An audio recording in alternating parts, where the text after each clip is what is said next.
अस्सलाम वालेकुम नाज़रीन, मैं हूं अब्दुल अजीम। 7H न्यूज़ में आपका इस्तकबाल है। हकीमपेट में मौजूद मस्जिद गौसिया रऊफ के पास अताए मुस्तफ़ा कमेटी मेंबर्स की जानिब से इफ्तार का इंतज़ाम किया गया।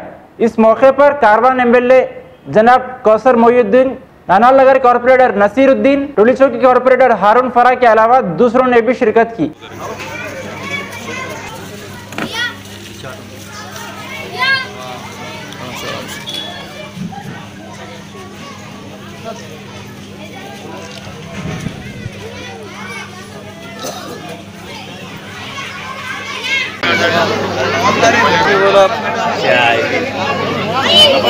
वीडियो ही हाँ जी डालना है वो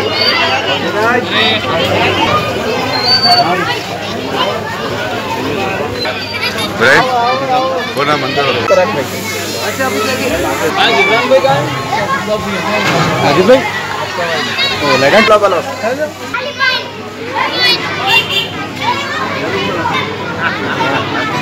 आओ यार कौन सा करिए